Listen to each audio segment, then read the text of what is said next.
Hey friends, welcome back to the podcast. I had a little break because I've had an ear infection, which has been a bit of a pain in the ass, to be honest. Traveling around the most beautiful snorkeling areas of Bali and not being able to swim was not on my dance card, but we will continue. So I am sitting in the beautiful Ubud in Bali, Indonesia. We're about to fly out tomorrow.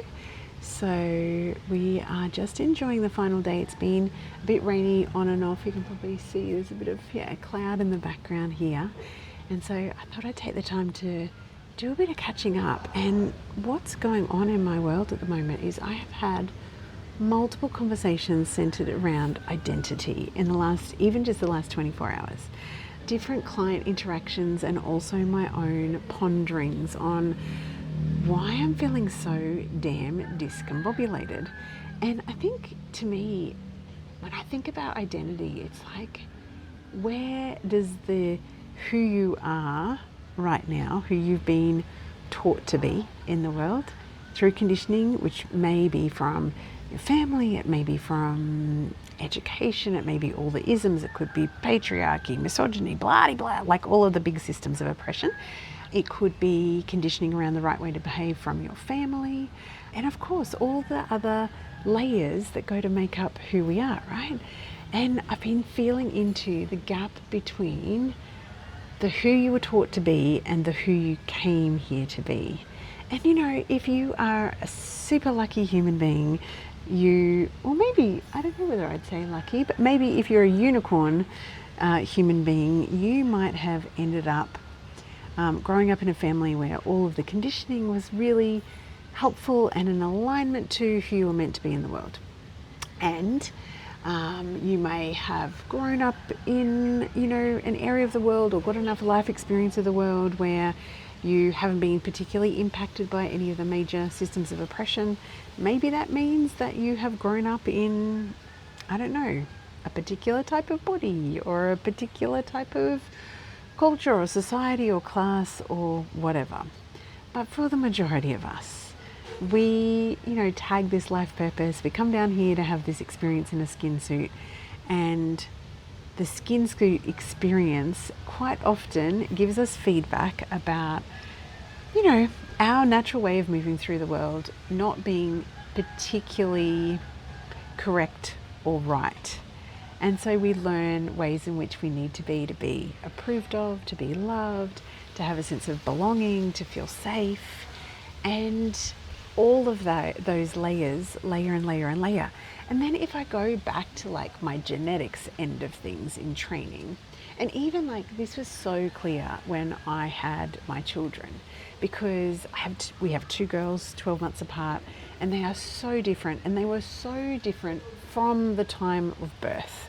So there is absolutely, the geneticist in me says that there is this genetic layer that is to do with identity that is it is literally connected to who you're meant to be.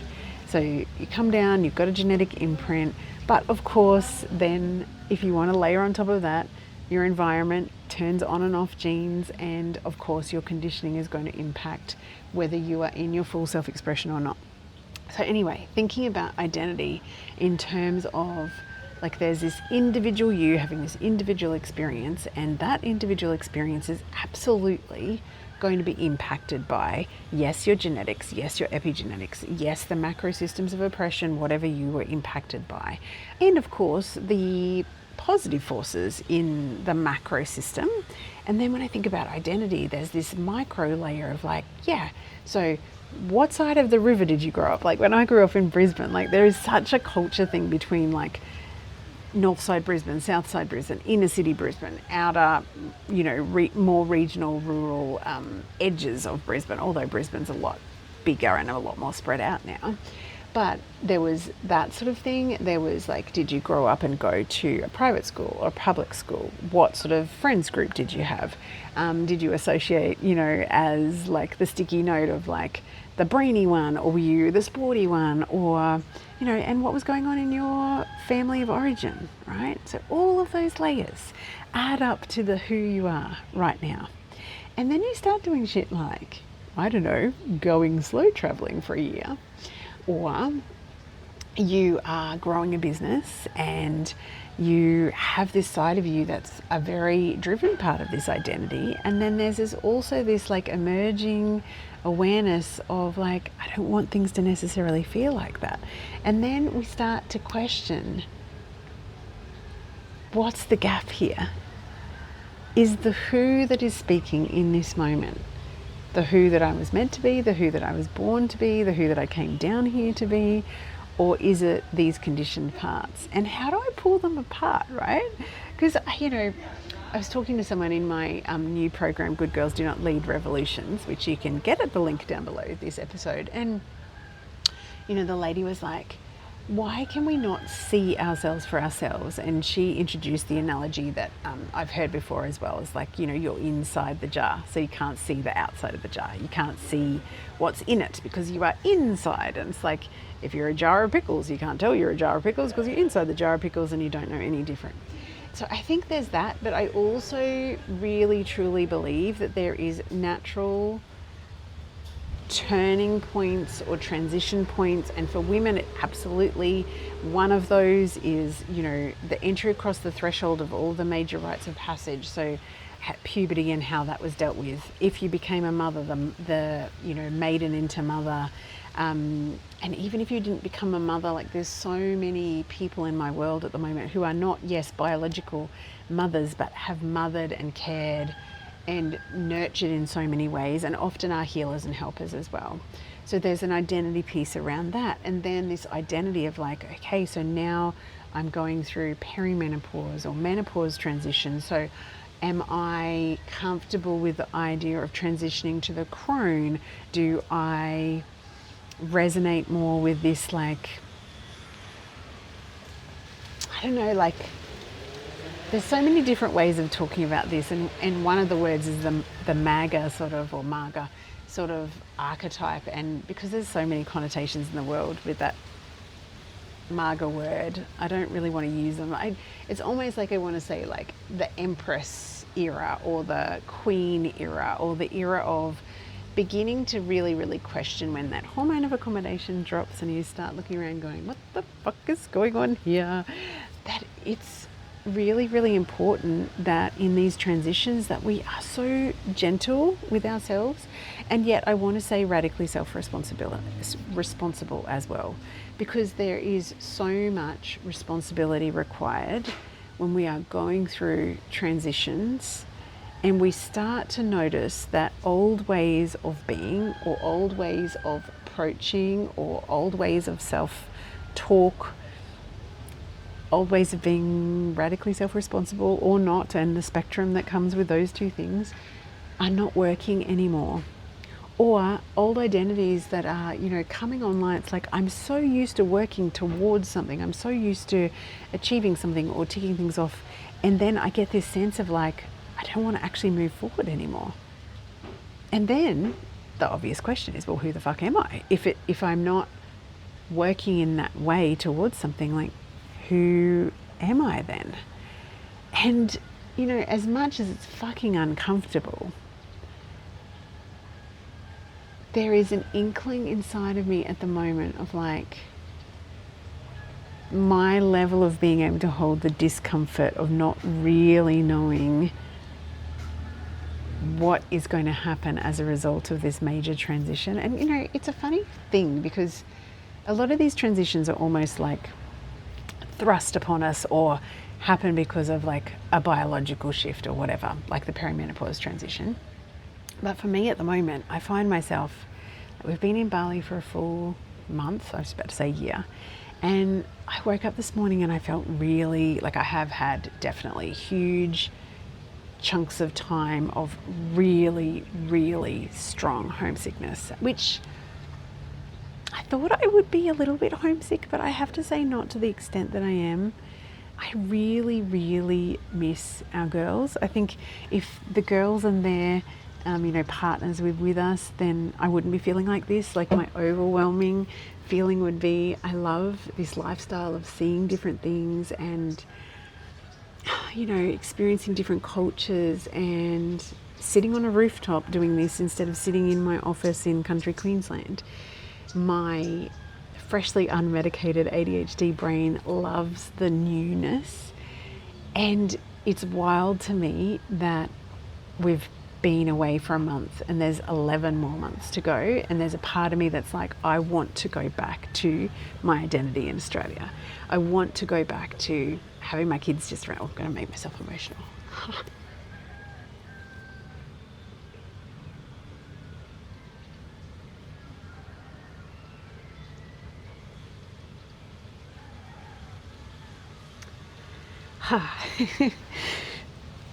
So I want to go back to the familiar because I know how to do that, right? I know.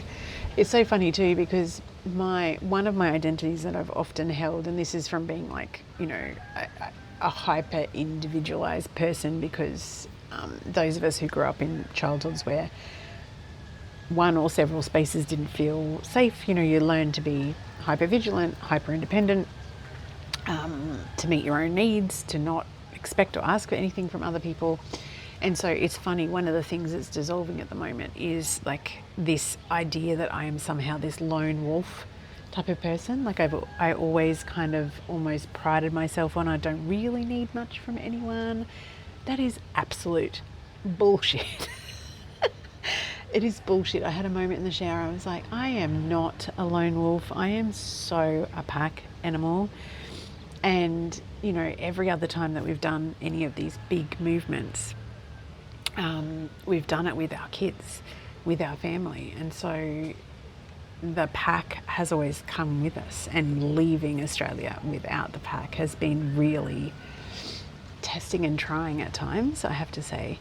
And also, just like the clients that I've been talking to that are in transition, it's like 90% of me wants to be grabbing onto the old identity and going, oh my God, I want to go home. I want to go home right now, and I want to hug my kids, and I want them to be just around the corner, and I want to be there physically anytime they need it, and I want to be back in my garden, and I want to be back in my office, and all of that familiar stuff. And yet there is this bigger but quieter, surer, more calm voice inside of me that says there is something golden